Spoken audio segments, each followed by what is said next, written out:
இந்திய கம்யூனிஸ்ட் கட்சியின் தமிழ்நாடு மாநில குழுவின் சார்பில் அனைவருக்கும் இருகரம் முப்பிய வணக்கத்தை நான் தெரிவித்துக் கொள்கிறேன். திருப்பரங்குன்றத்தில் கோவில் தெய்வ மண்டபத்தில் தீபம் ஏற்றப்பட்டுள்ளது. இது நூற்றாண்டுகால வழக்கம். நீண்ட நெடுங்காலமாகவே ஒரு நல்லிணக்க சூழல் அங்கே தொடர்ந்து வருவது யாவரும் அறிந்தது. வழக்கத்திற்கு மாறான இடத்தில் தீபம் ஏற்ற இந்து முன்னணி முயற்சித்து ஒரு பதற்ற சூழலை உருவாக்கியிருக்கிறார்கள். தீபத்தூணிலும் தீபம் ஏற்றலாம் என்ற நீதிமன்ற தீர்ப்பு இத்தகைய பதற்றத்தை உருவாக்குவதற்கான சூழலை உருவாக்கிவிட்டது. இது ஏற்புடையதல்ல. நம்முடைய நீதிமுறை உலகத்தில் தலை சிறந்த நீதிமுறையை நாம் கொண்டிருக்கிறோம். சட்டத்தின்படிதான் ஆட்சி, சட்டத்தின்படிதான் நீதி. நாடே ஒரு மதம் சார்ந்திருப்பதில்லை.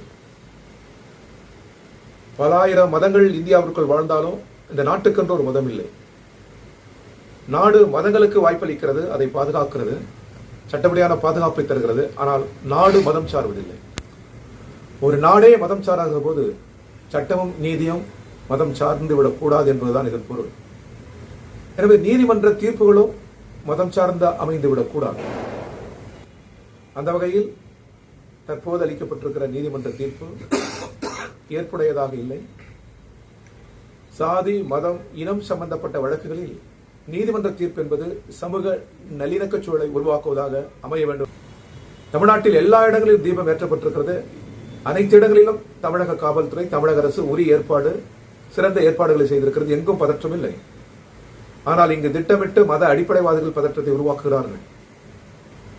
நமது மக்கள் மதங்களை பின்பற்றவும், ஆலய வழிபாடுகள் செய்யவும், அவரவர் விழாக்களை மிகுந்த உற்சாகத்துடன் நடத்தவும் சட்டம் இடம் தருகிறது.